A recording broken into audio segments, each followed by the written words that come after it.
Hello, everybody. Welcome back into the Flywheel Studio. You're getting the home edition today. Stephen is not able to join this morning, so I'm going to be flying solo. And I'm really glad that you can join me. So not entirely solo because everybody else is tuning in. So thanks again. All right, so let us get going here. This is our usual routine and giving you the same intro that we give every time we do this because it's important to remind everybody what we're doing here and what this is all about.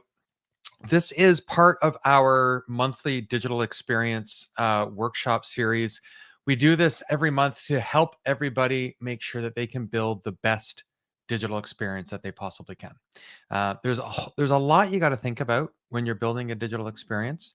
And at the beginning of the year, if you want to roll back and check out our January workshop, we cover a bunch of considerations that include content, and we've got a tool list. We talk about personas and journey mapping, SEO, content. It's all got to be done well in order for you to get the results that you're looking for. And so then we go into a more specific conversation about those individual tactics every time we get together here every month. So we'll get to that. We're going to talk about web accessibility, but before I do, I just wanted to highlight a couple of other things that are on the Flywheel calendar that we think that you're gonna find some value in. So there's a couple events coming up. If your digital experience is all about e-commerce, if it's specifically B2B e-commerce, take a look at this event. It is the Znode Grow event. It's happening September 22nd to the 24th, not and 24th. But if you go to flyw.co/grow, you'll be able to take a look at that. We are sponsoring. I will be speaking at that event. If you're really keen to go, I do have a couple of passes that I still have available. So ping me on LinkedIn if you're interested, and I can probably help you get there. Then we're a short while later, we are also going to be in Denver, Colorado with all of our friends at Progress. There's going to be some Sitefinity specific content here, but this is all about MarTech, marketing and technology, and how you can develop a good digital experience. We've got a 2-day event here happening.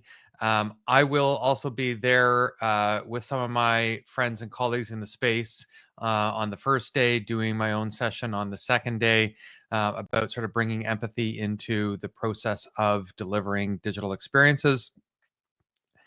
This is going to be a great event as well. And I also have, I can probably help get you into this room as well. So it's going to be a great event. This is a cool venue as well. The Grow event is also in a great area of Milwaukee, a great chance to see some cool destinations. So take a look, and if you're interested and I can help you get there, let me know. We'd love to have you. All right. I've already done the setup and talked about digital experience workshops and what this series is all about. We always give a handout. So I want to make sure that you get that here. I'm going to just bring it up quickly. I usually prep for this, but I forgot to open this tab, and now I'm losing my window, so I won't bother. The handout here is a white paper that we have written, and we keep sort of refreshing and updating. The routine has been pretty consistent for a while now. So we'll go into that, but grab that white paper by going to flyw.co/dx-accessibility. I foolishly switched tabs and totally got lost there. So I'm back on track. We're going to talk about web accessibility today. The white paper goes into great depth about the considerations, what it means, what the resources are. In different jurisdictions, there are different legal requirements for doing web accessibility properly. We're based in Ontario, in Canada, and there is a law here that requires businesses and organizations of a certain size to adhere to the guidelines that I will touch on shortly. So this is something that we have been doing for years and years, and it's baked into our process. This might be familiar to you. It might be something that you're just starting to think about. Either way, you're going to come away here with some reminders and some insight about how to tackle it and how to manage the whole process of going about web accessibility correctly. If you're down in the US, there's sort of more of a patchwork of regulations and expectations. If you're in sort of federal government contracts, there's a certain mandate and expectation. If you're in California, it's different and whatnot. And then, of course, if you're across the pond, it's the similar sort of patchwork, but it's a little bit more consistent because of EU requirements. It doesn't really change the understanding. And I'm going to get into why the regulations don't really drive the importance here. Okay. It's just a good thing to do. Accessibility is ultimately about a good user experience and a good design practice. We really honestly believe that if you can do accessibility right, then you are going to do good user experience. It'll boost your SEO, and it'll provide a generally improved result for what you're trying to accomplish with your digital experience. The structure that the web accessibility guidelines lay out help you think about the good ways to organize your content, organize your message, and structure good user and digital experience. It also helps with device compatibility, and I think that we're all getting used to the benefits that good accessibility in our lives brings forward. A lot of people are watching Netflix and their shows or YouTube, with closed captioning turned on, regardless of any particular accessibility needs. That's one simple example, but it definitely is something that if you just think about user experience, layer in your understanding of good best practices, you'll end up with a good overall better experience. So we want to get people to not think about this as a regulation and an afterthought and, oh yeah, okay, and then I'll do my accessibility. Okay. And it's definitely not one and done. And it should not be a barrier to creativity. So a good design team, internal, external, whoever you're working with, should look at this as a pillar that lifts up their experience, not one that gets in the way and hampers that kind of creativity. It's important to just emphasize here the one and done aspect of this. A lot of times, and I would say this is probably one of the bigger frustrations that we might bump into, is that it's expected that this is just a technical solution. We just have to build a website or a digital experience the right way, and then it is accessible. And listen, there's a bunch of technical elements to getting this right, but the technology shifts, and the content that you add into a page evolves over time. And the way that you describe that content, the way that you put images in, the way that you structure that information, the way you link it, can definitely run afoul of the web accessibility guidelines if you're not careful. Okay. So when you're doing this well, one of the key things that we emphasize is to make sure that you're doing some regular maintenance and you're keeping some control over an ongoing adherence to web accessibility. So at its core, this is about delivering a digital experience with the right intent. You are trying to communicate with a broad audience, even if you have a pretty well-defined niche audience. I guarantee you, there's a, a high volume of people in a small specific audience segment. Um, you want your information to be, and these are the sort of the guiding principles or intentions behind establishing the web accessibility guidelines. So perceivable, operable, understandable, and robust. So it has to be possible for generally anyone to come in and understand what's happening on your website. They have to be able to consume the content, literally get that information off the web page into their brain. Most of us do that by reading, but not everybody. Some people are going to be listening. Some people have assistive technologies to help with that.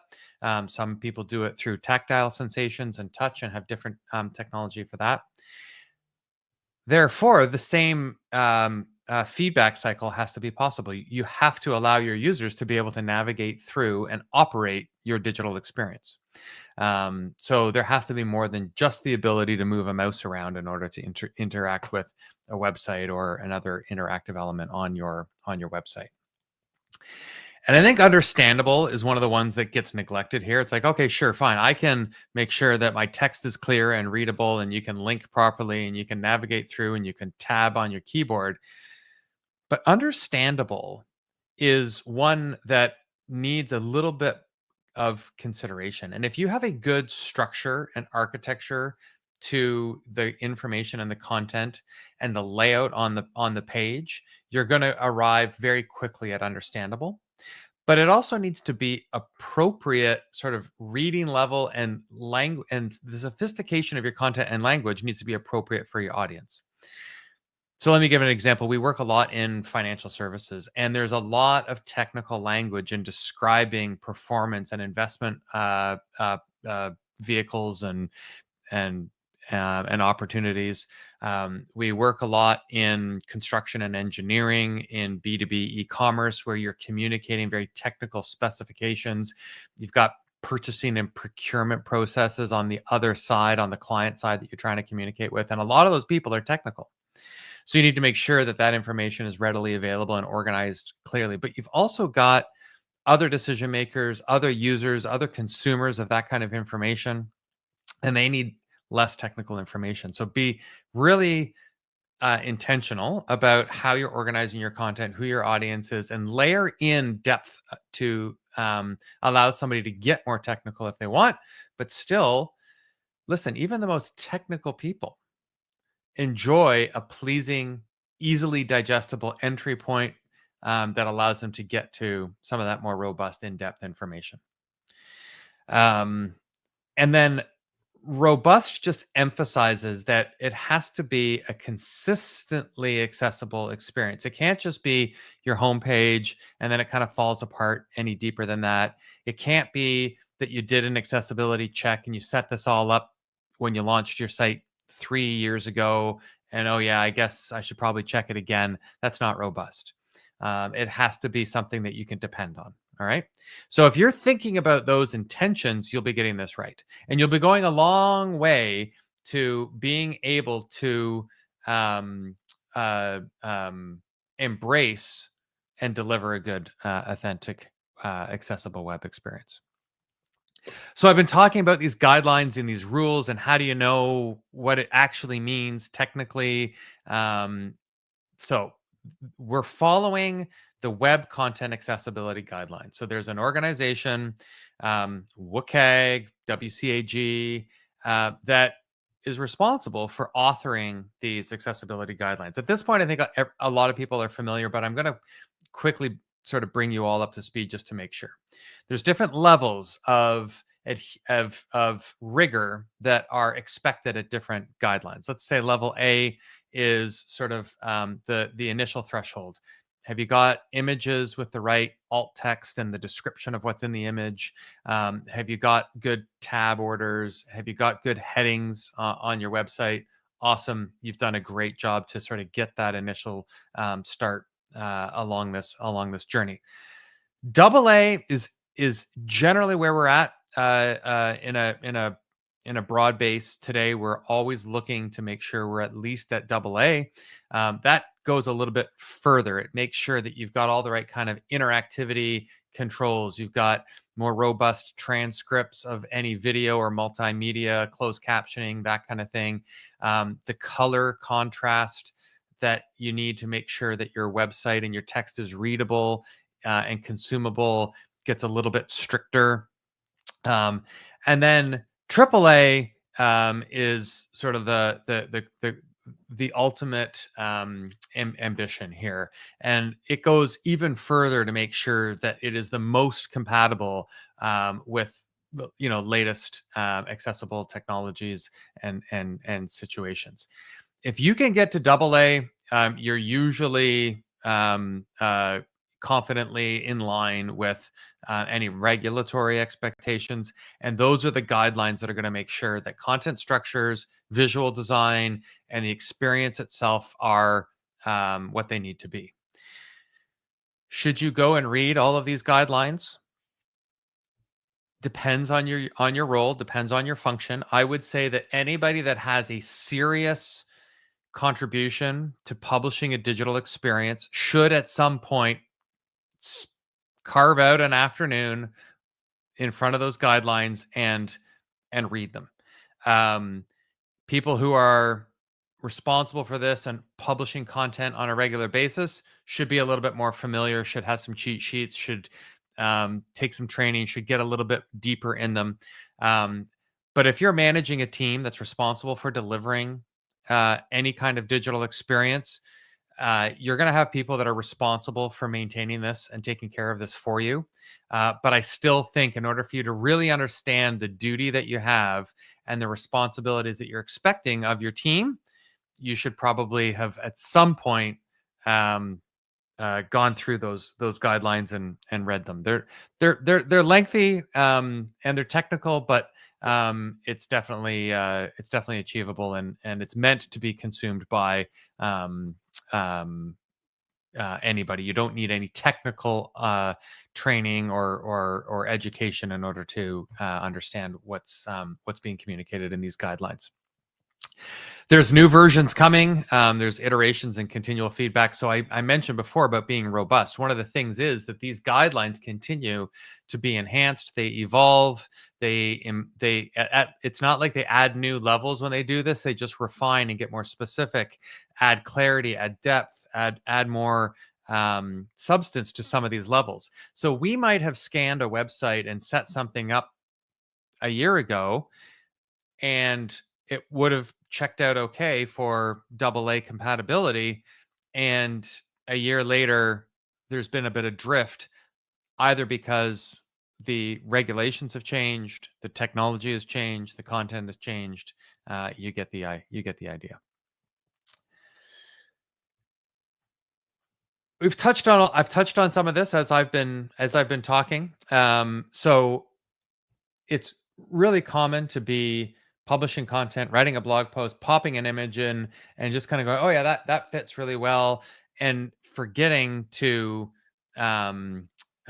consider the accessibility of those non-text elements. Images is the obvious one. You've heard about alt text, and that's basically a description of what's happening in the picture, so that if it's an image that you've added to your content, it must have a purpose.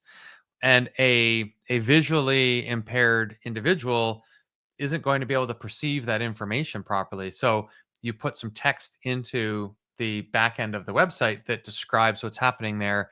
And that's one example that's evident across the board in these sort of guidelines to help you improve the consumption and the understanding of your information. The second mistake is this gets considered as a rule that applies to a web page and a web page only. And that's a big mistake. Any content in any format that you publish through your website needs to follow these guidelines. If you author a document, a report, if you publish a brochure and you make it available as a downloadable PDF or any other Word doc or spreadsheet, what have you, that needs to follow these guidelines as well. And I'll tell you, it's a lot trickier to manipulate and improve the technical structure of those documents than it is a web page. I'm sure there's people out there who can do this with their eyes closed. But generally speaking, you'll probably publish the occasional PDF, but you'll probably be publishing blog posts and updating web pages much more often.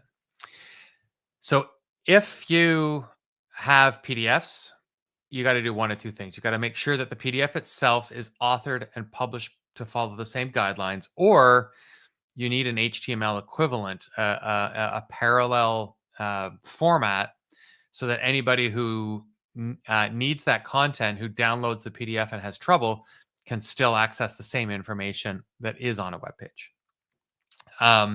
I think captions are getting a little bit more common, and AI is wonderful at solving for this.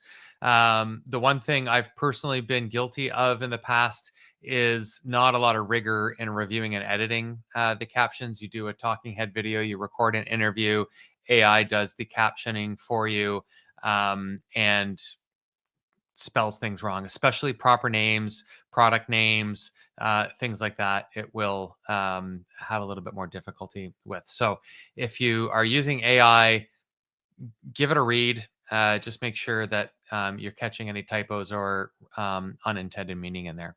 I jumped over headings because so I'm going to go back and emphasize why this is a common mistake. When you're setting up a page, a blog post, whatever, you like to have your headings separate information on the page, and you'll tag those according to the structure of the content on your page. And when you say that something is an H1 or an H2 or an H3, those are the hierarchy, the levels of headings that sort of signify the depth into your content. Quite often, your publishing tool, whether you're using a CMS or what have you, there's a drop down and it says, oh, this is let's make this an H1. Let's make this a heading 2. Let's make this a heading 5. A lot of content editors like the way that a heading 5 looks, and they prefer it over a heading 2, even though the heading that you're applying it to is actually the second heading on the page. So they leave it at heading 5. Well, that signals to a screen reader or other assistive technologies that this heading is less important, or it fits somewhere else in the structure of the content on the website. So for readability and that perceptibility, you need to make sure that you don't break the chain of hierarchy here, that you should only have one H1 on a page. You can have as many H2s as you want, but they have to come next after H1s. Guess what comes after an H2 and H3? You can't skip levels. If you don't like the way it looks, you need to work with your web development team, because you can apply a heading tag without it inheriting any styling. And when we do this, we have two drop downs. One to help you with the heading structure, and that just sets up the right structure for the content. And there's a second drop down for, now what should that look like, so that you can specify something as the second heading on the page, but given the context, I might want it to look like it has some visual aesthetic that's closer to what I normally would use for an H5. Okay, I said that this was about understanding the approach and thinking about what it means to be accessible, and making sure that your content was consumable and perceivable, and all those other intentional guidelines that we talked about. And then I quickly got into the technical detail. If you understand the technical detail, it helps you get those intentional things right. So it is a bit of a balance. But if you're doing this properly and you're thinking about how this is being consumed by anybody in your audience and beyond, it will get a lot easier.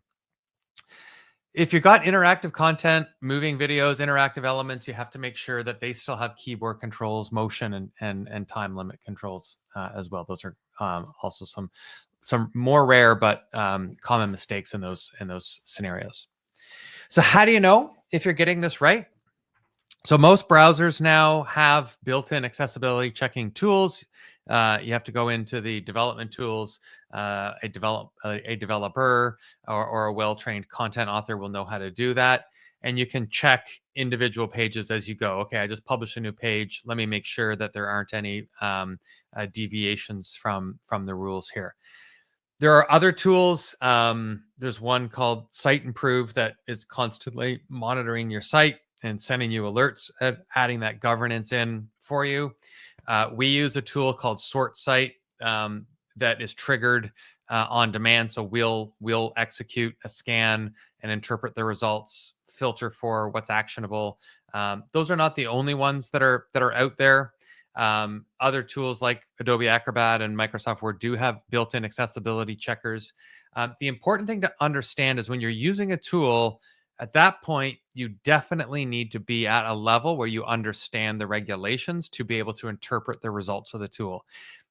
You can't be a casual content author and expect the tool to fill in the gap of your understanding for accessibility. Those are tools that are meant to be used and are best used by people who have an awareness and an understanding, because a lot of times the signals from those tools are not necessarily black and white. Sometimes they're suggesting areas that need closer examination, and that requires somebody, a human, to go in and with an understanding and apply some common sense. So I talked about this. It's not one and done. Have that contextual understanding of the issues. It's about routine and regularity.